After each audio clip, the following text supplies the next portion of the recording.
Awesome. All right. Well, welcome everyone. Thank you for being here. We are here with Monica today, and I am so excited to dig into her story. I know just a little bit of what she shared with me, so I think it's going to be really eye-opening for a lot of people. I think, do you want to just start out by sharing a little bit about like who you are, where you're calling from, a little background details? Sure. So my name is Monica Calzeni.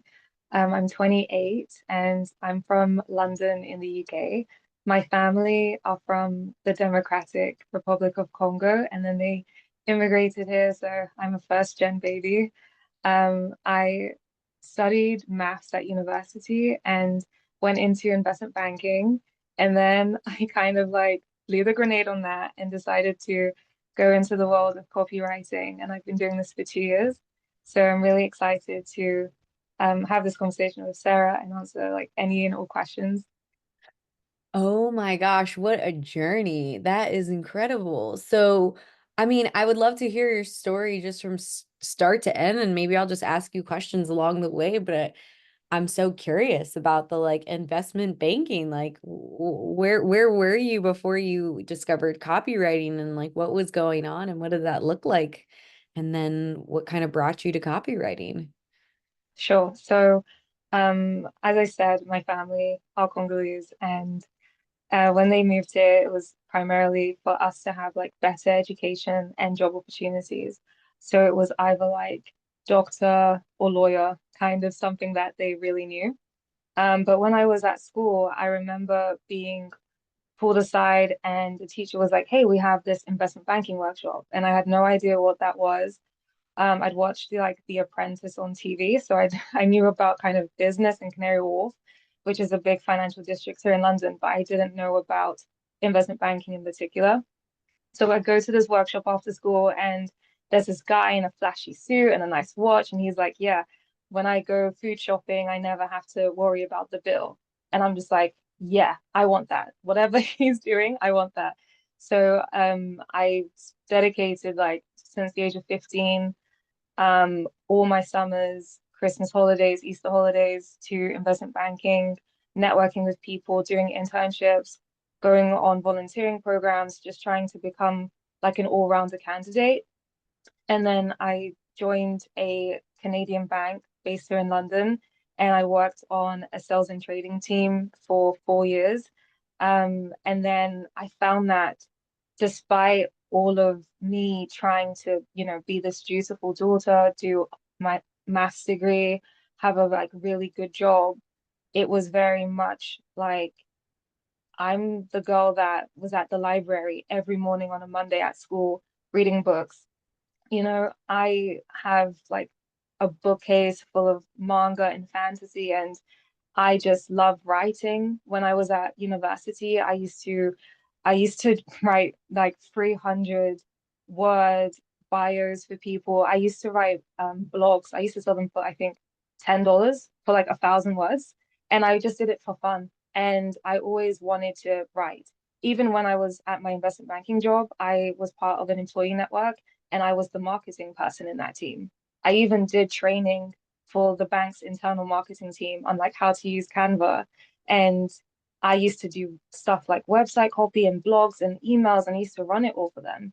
And I used to host events, and I just did it for fun. Like my day to day was all spreadsheets and trades and like stock markets. And then I just did this for fun. And then when I saw that, I was really drained, run down, burned out.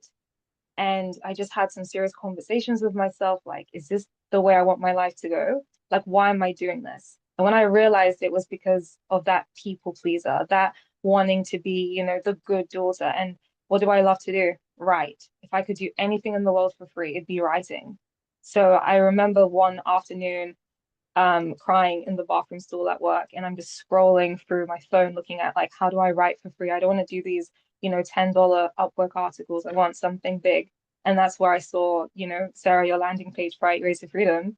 And 3 months later, I quit my job. Oh my gosh. Did you sign up for Write Your Way to Freedom in the bathroom stall at work? Because that would be pretty I, you know what? I didn't on the first go, but okay. like after that, I was just like, you know what? I'm gonna like a week after that, a week after I signed up, and then I had that discovery call. I think it was with Madeline on your team, Yeah. and right there and then I was like, I got my card out, and I was like, I'm gonna go. That is incredible. Yeah, I was like, I mean, I knew you couldn't actually sign up from it from the bathroom stall because you have to have the call, but I'm just like the whole image in my mind is, I mean, that's incredible. Your story that you were, kind of gravitating towards it naturally. But I don't know, did you have the same mindset I did where, people couldn't actually make good money writing? Did you think that initially? Yes, Or I did. I yeah. I thought um so I had that discovery call with Madeline in June of 2022. And at the time, like reading your sales page at the time, listening to you had like a free webinar as well, recording, and you were just showing that like, no, this is all possible. And I'm like, since when? Like I had no idea. It was a whole new, the same way that that initial workshop about investment banking just blew my mind.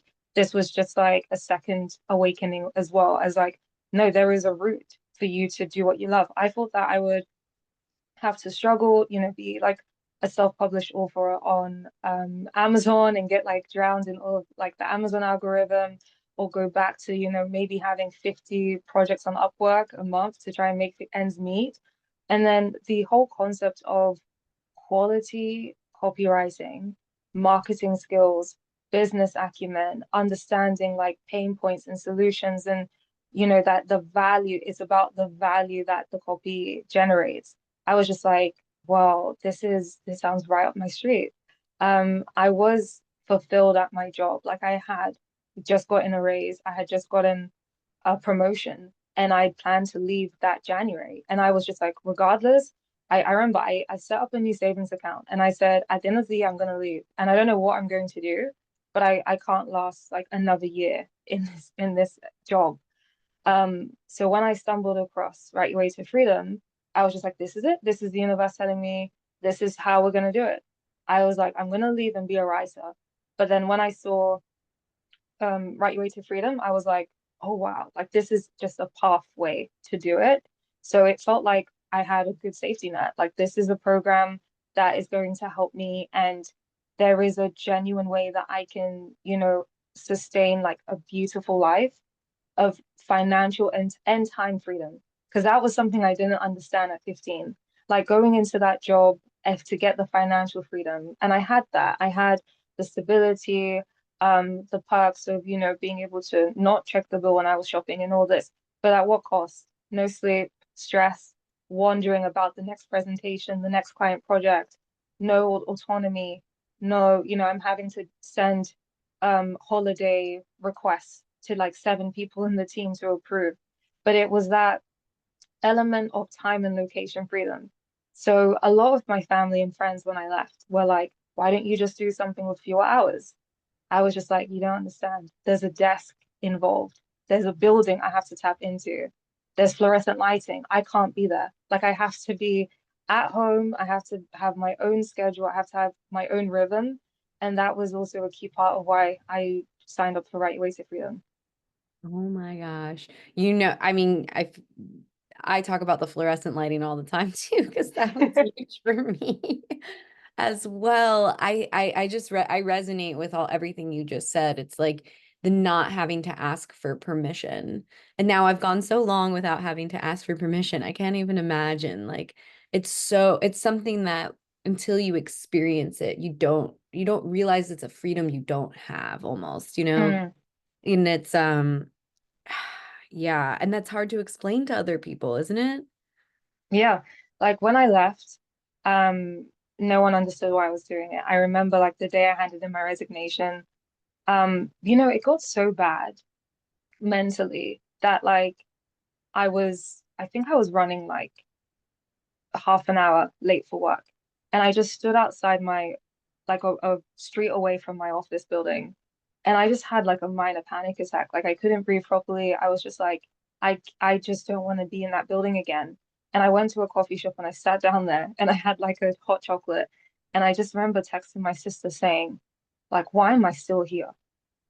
like aside from the money, aside from feeling like, you know, Olivia Pope walking into a shiny building, like aside from aside from all of these surface level things, am I happy?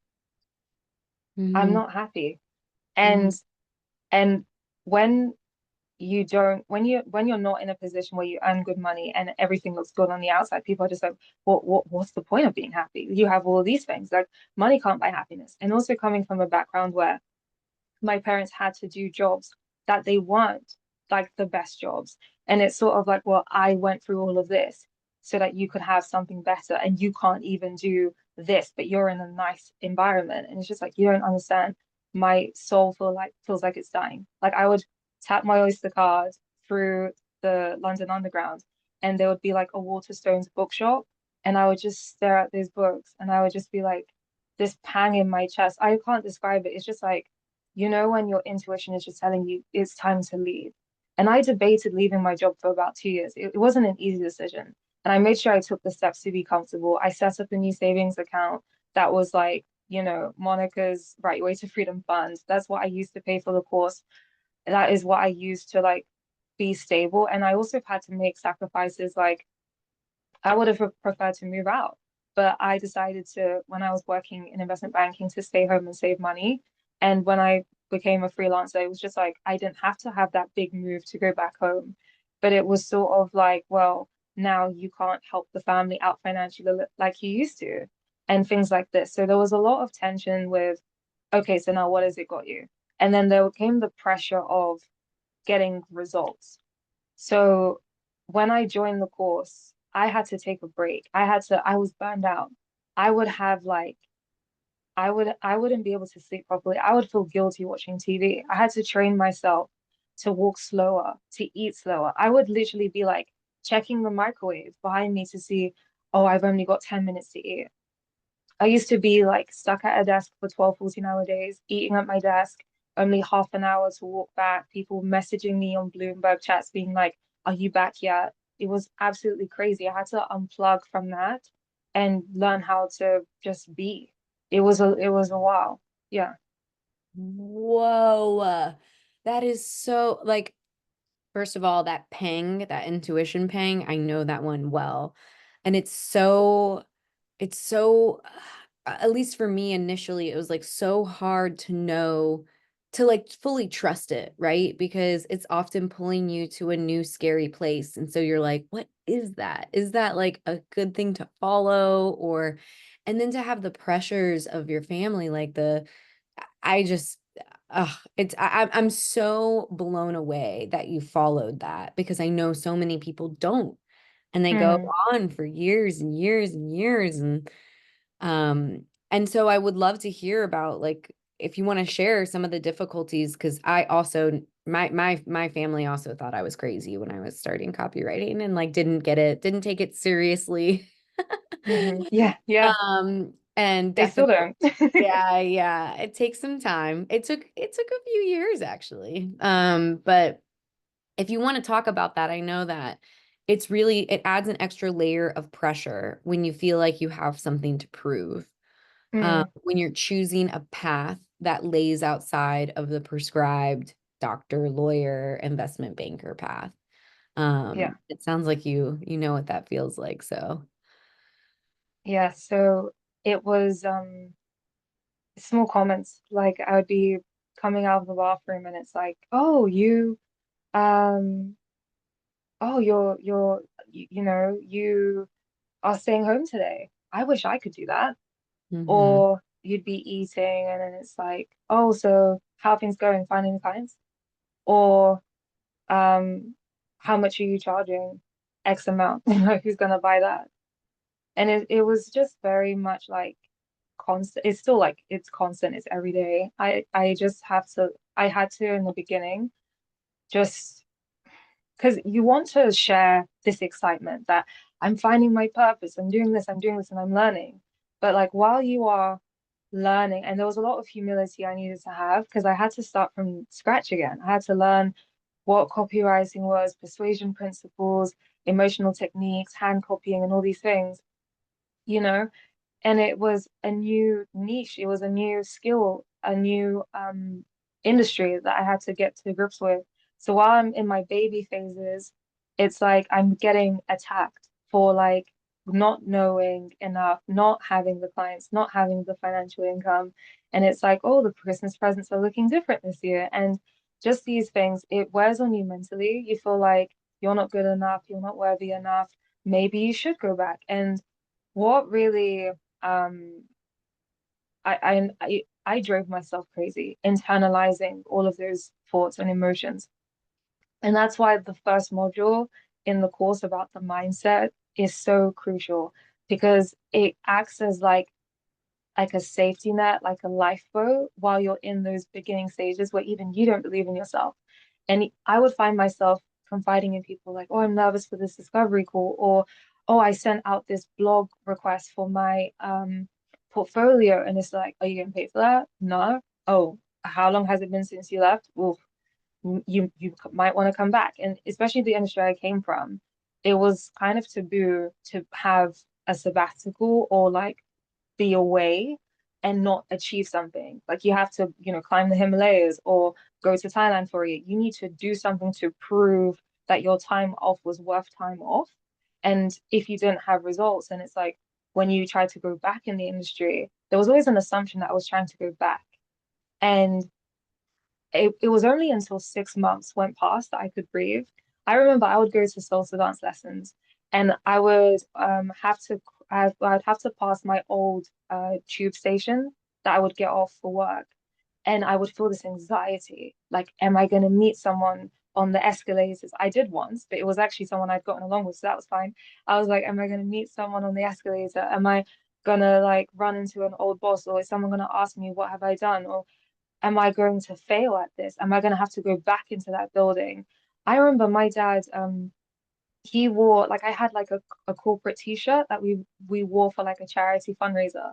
My dad would wear that t-shirt to go to the gym. So he'd wear it around the house as if to remind me that, this is where you should be. And it was really like, oh, it was like a mindset Game of Thrones. It was hard. It's still hard sometimes. But like now because I've got like some results, I've got some client work, I've got some things, I'm just like, yeah, you don't know what's going on.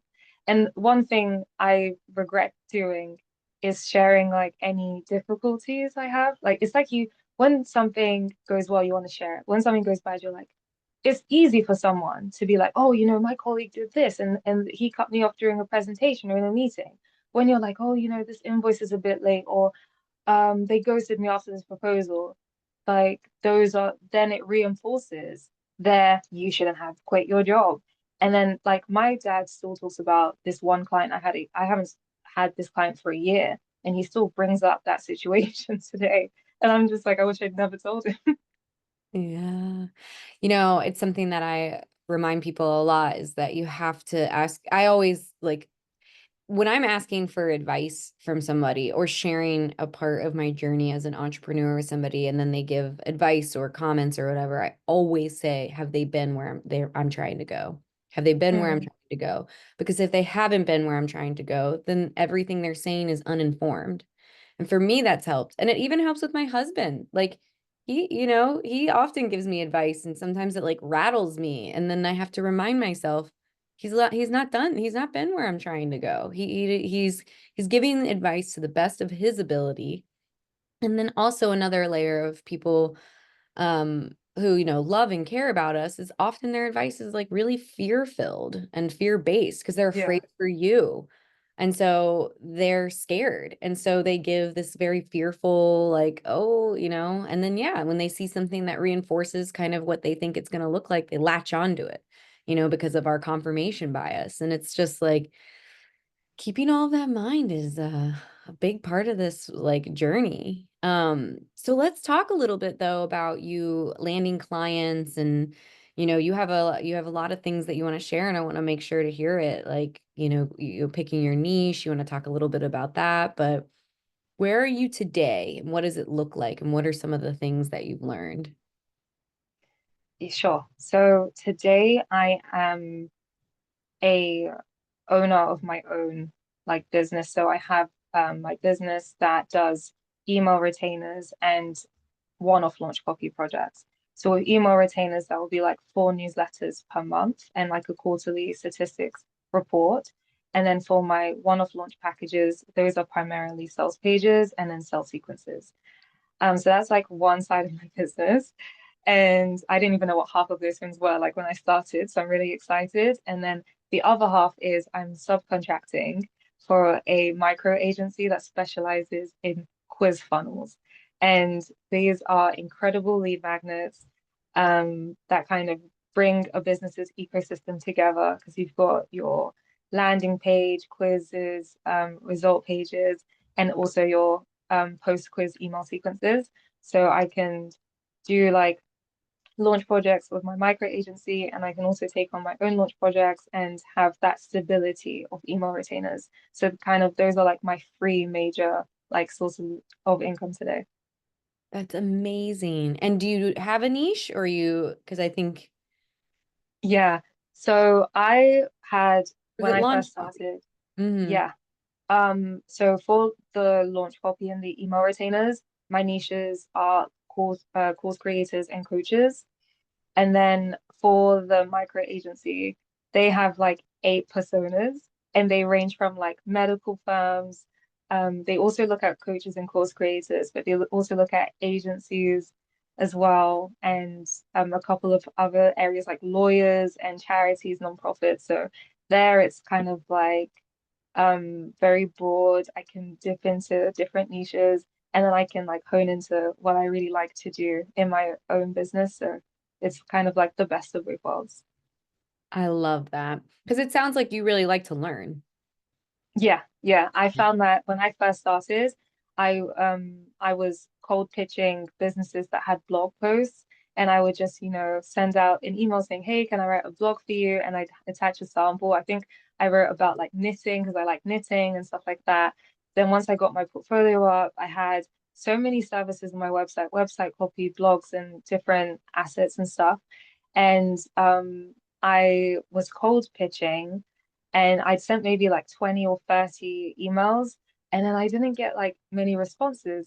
So I hopped on one of these coaching calls inside Write Your Way to Freedom. And I felt like, oh no, is this a silly question? And I thought, this is where I'm at. I need this question answered. Let me just go for it. So I think it was Chelly that was running the session. And I just sent a message like, I've sent like 20 emails, no one replied. What should I do? And she was like, yeah, like 20 emails is kind of on the smaller end of the sample size. Maybe after like your first 100 or 200, then you can kind of assess where things are going. And I was like, oh, like 100, 200 emails. And then because I didn't have any clients at that point, it was like my full-time job to like be cold pitching. So I'd send like 50 to 100 emails a week. And then within like 2 months of doing that, I got like my first project, which was to write like a um kind of client acquisition email sequence for a like Colombian artisan jewelry company that wanted to like they specialized in men's bracelets and they wanted to like attract wholesale providers. And I was just like, this is so cool. After that, I kept cold pitching as well. I landed like my first big project. This was like the $4,000 website copy project, and I used like those modules on the website audit. I think you did like recorded a website audit for your sister's photography business.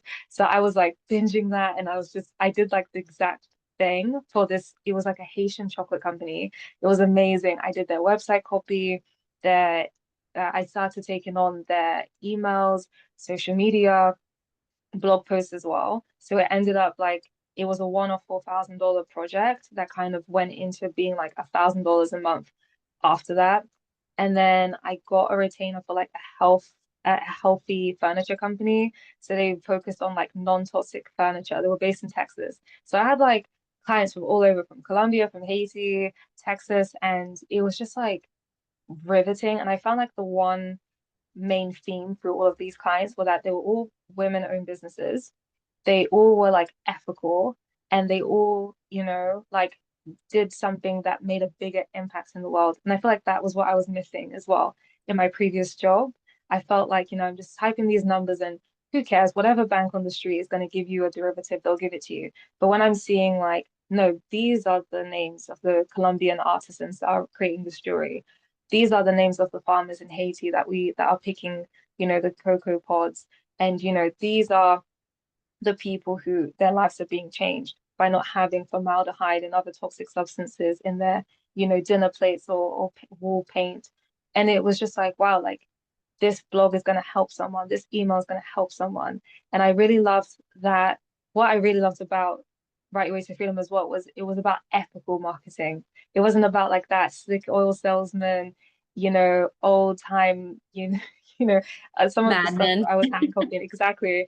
It was more so like ethical, relatable, meeting the client where they were, the reader where they are, and you actually believe in the offer, so you don't feel bad about writing it. You're like, I'm gonna help so many more people by writing copy this good. Like I'm helping the business. And in that way I could position myself as on equal footing. Whereas before I'd be more subservient, like, of course, you can have this for free and that for free. And I had a few loose boundaries. But then when I was able to come to the table as I know what value I'm bringing, I have some results under my belt, I know that this can really help someone, it allowed me to hold on to my boundaries. And then I found that working on blog retainers, websites and stuff, I felt like, some of the clients I was working with, like some of my stuff they used, some they didn't. And it kind of like annoyed me personally. I was like, well, I know it can help people if you just posted it. I know that if you got more people on your email list, like we could grow the newsletter. And it felt like I wasn't making enough of a difference. So I was just like, okay, let me see where there are, people, businesses that are more so wanting to be on social media, wanting to grow their email list, and I found that coaches and course creators really like they were going all out there because it was like their face on the product. Before it's like e-commerce, right? You're looking at chocolate bar wrappers, bracelets and stuff. But when it's a coach or a course creator, it's like this is their teachings, their frameworks, their beliefs. And oftentimes they've been through the struggles that they are solving for their audience. So you have someone who's like, no, I'm gonna hop on lives, I'm gonna go all in on this. I want this to be a success. And I found that that resonated better with me. But I didn't have the skills to do sales pages. So I got an email off your mailing list about this summit that was happening, the Copywriter Comeback series. And then I decided to join and I got to meet all these amazing copywriters. And I ended up like winning the prize, which was like a free entry into the sales page prep school offer. And then there I got to like learn how to write sales pages. And then I remember one of the speakers on the panels, she was hosting a LinkedIn Live. So I hopped in there and I was just like messaging her. I'm like, hey, you're like amazing at launch copy. Um, do you have any tips for X, Y, and Z? And it was completely off topic because she was speaking on a LinkedIn panel for public speaking. And she was like, yeah, that question's a bit, it's not really on topic. I will follow up with you afterwards. And I felt so embarrassed. Like, when you catch like secondhand embarrassment, I was catching first, second, third hand embarrassment. And she actually like and I think she had like 10,000 followers on LinkedIn at the time. And I had about 12 because I got rid of like all the corporate people that were stalking me.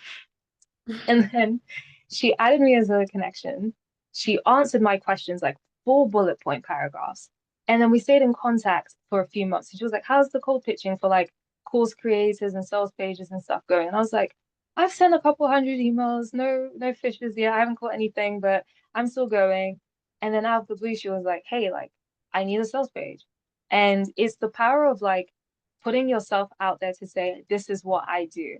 Like, what do? I write sales pages. And then she kept that in mind. So when she needed like a subcontractor for this project, and it's like, my team are really busy. I need a sales page. Can you help me out? And I was like, sure. And she was just like, there's going to be like a lot of coaching. I'm going to help you like frame it and everything. And we're going to have this person copy chief it. And I was like, oh my gosh, what's copy chiefing? And I had no idea about like how a full launch looks before because I just dealt with like e-commerce and been on the back end of Wix and Shopify. So this was completely new for me. And it was great. Like she really liked the way my communication was. She liked the way I delivered the work. And she was just like, "Do you want to join full time, like on my team?"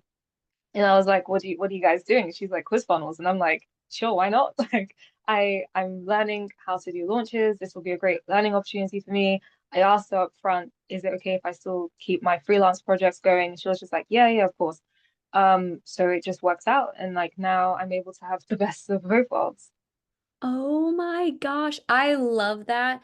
I love that story so much because there's a lot that I love about that story, but the things that really stand out to me that I think are important for other people to hear is how you kept following you kept following little like threads, like here and there, like, okay, maybe I'll go check out this. And then you started networking and you built other copywriters in your network.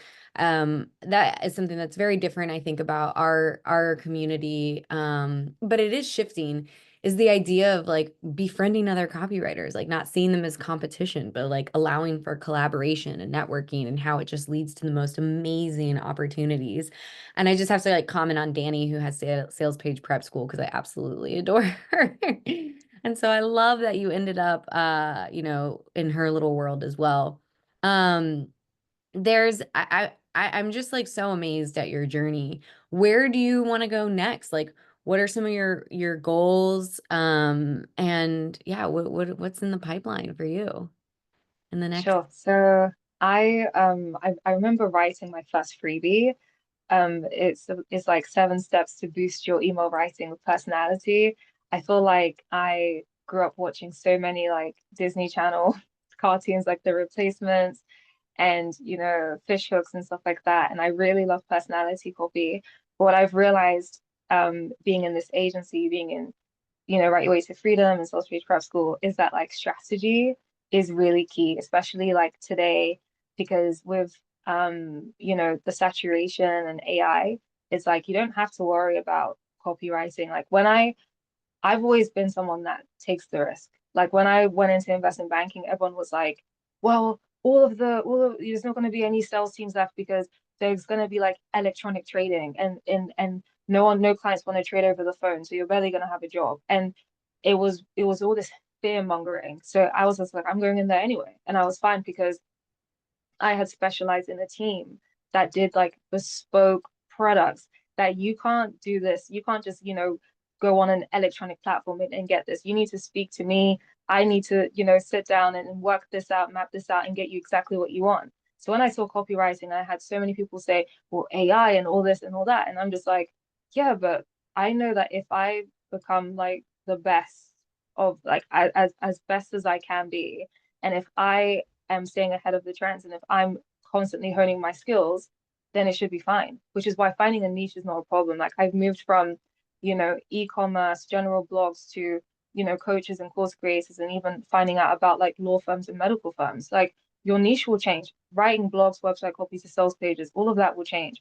But what will not change is the value you bring to a project. And that's not just the copy or the delivery, it's also the client experience and the strategy. How you think about the copy isn't how someone else will think about it.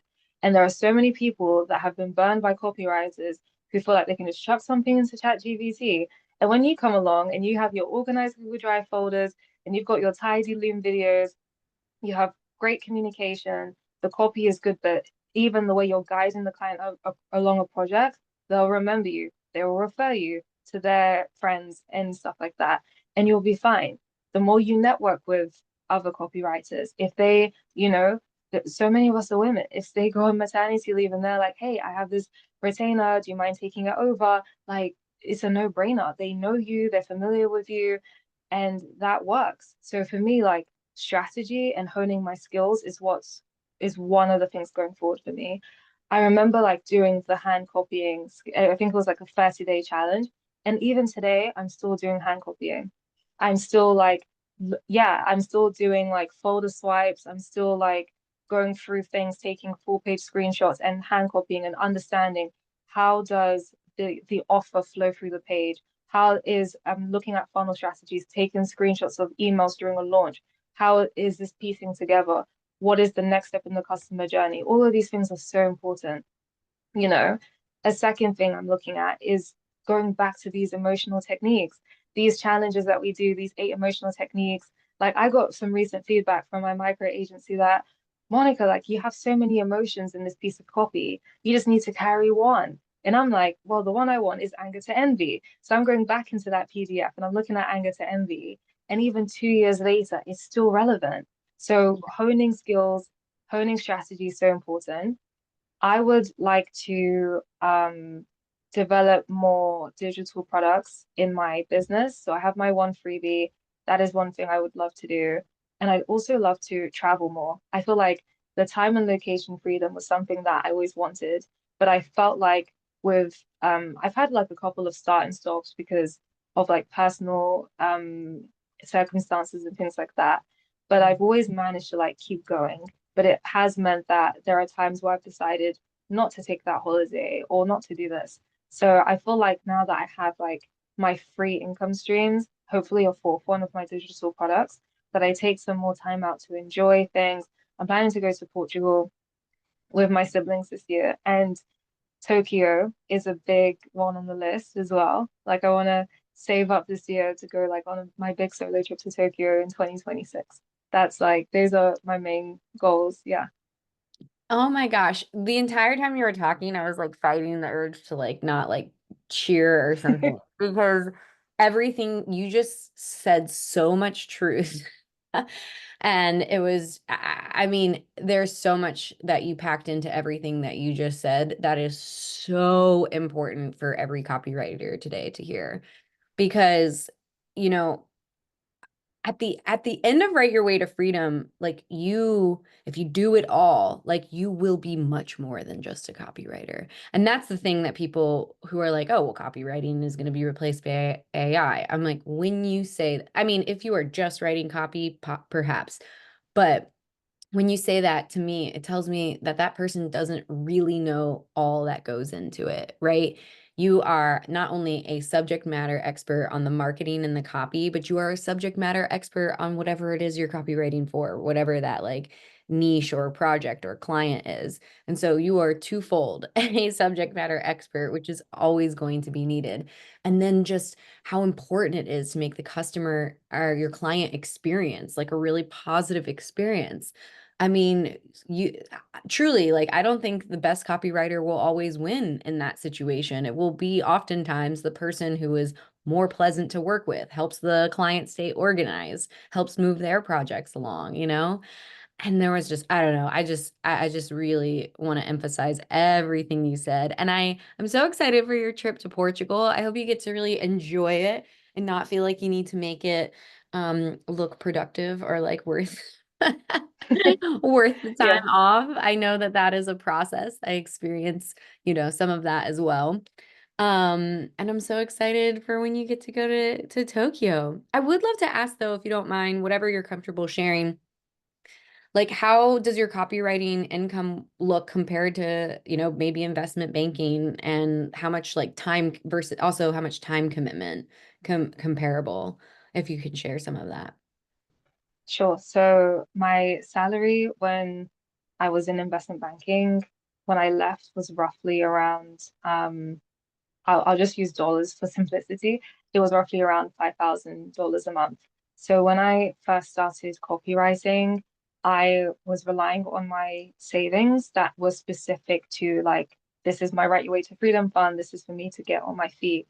And I mapped out all of my expenses, especially given the fact that I stay at home, so I don't have a rent or mortgage payment, which maybe some other people in the community might do.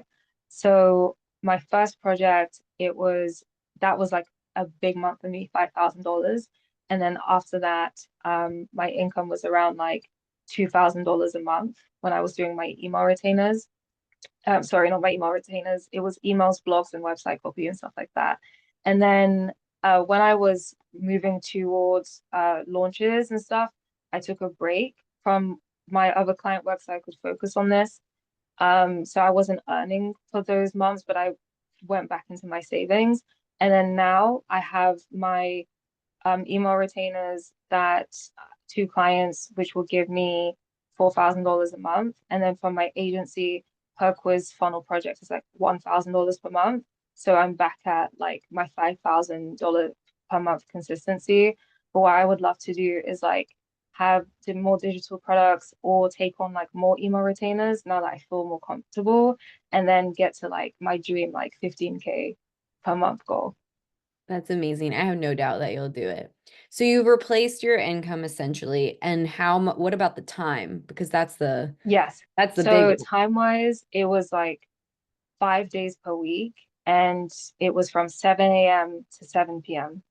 in the office. So that didn't count like commuting, and that also didn't count like networking or whether that was with colleagues internally, like going to the pub afterwards until like 9 p.m. Or if there was like a client event, like mini golf or a dinner or something, then you're looking at midnight, 1 a.m. So you're looking at like, yeah, like 7 a.m. to 1 a.m. It was crazy.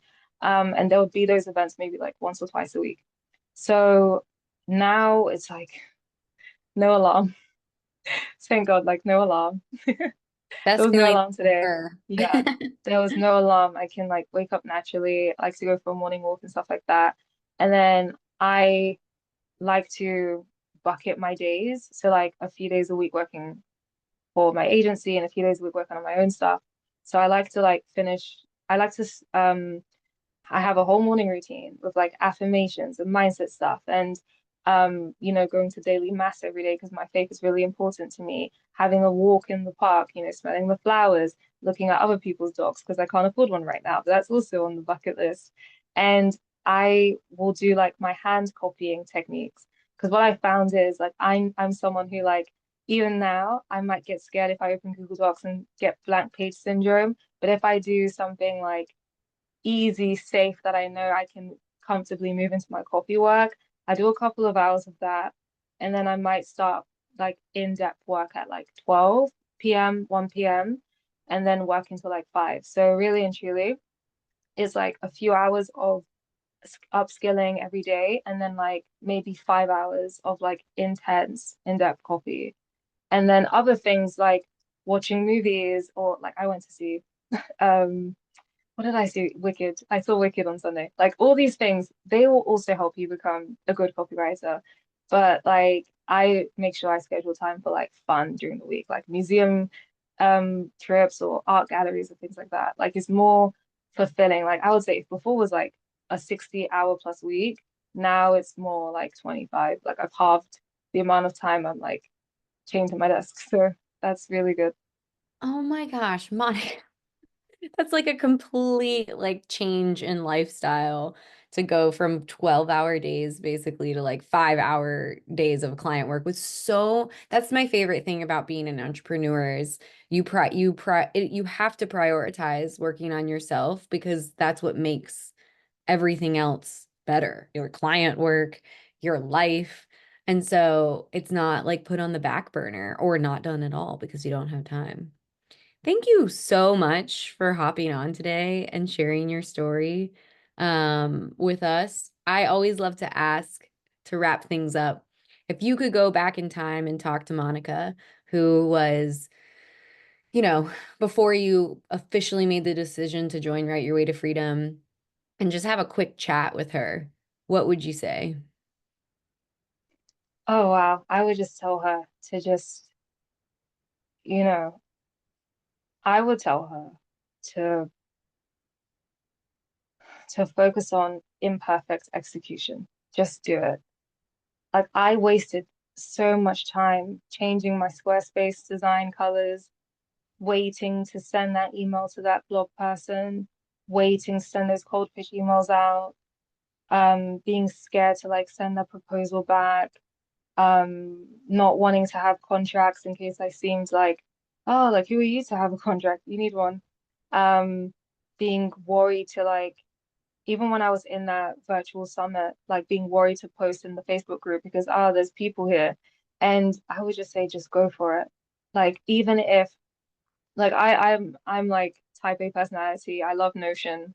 I have to like have like every 30 minutes of my life planned out, but you don't like it's a lot faster for you to just be like, okay, I'm in Right Your Way to Freedom. I've got to do two things. I've got to get clients and I've got to learn copy, and you need to do both at the same time. Like you don't realize how long client acquisition will take. And the more time it takes, the more stress you'll get. So just do it because once the client is there, the copy will come. And appreciate every stage you're at.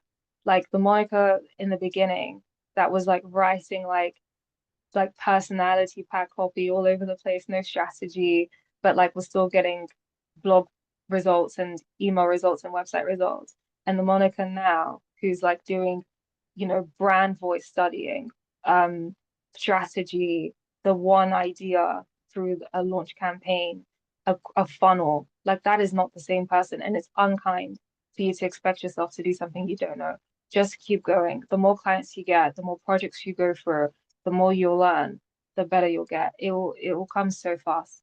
Like just imperfect execution. Yeah. And you get to grow at your own pace on this journey, and it can happen really fast. Well, Hmm. thank you so much. Your story is beyond inspiring. So I just really appreciate you taking the time. I know it's gonna really hit home for a lot of people. There's so much wisdom packed into your experience. So thank you, thank you. Thank you for being here. Thanks, Sarah.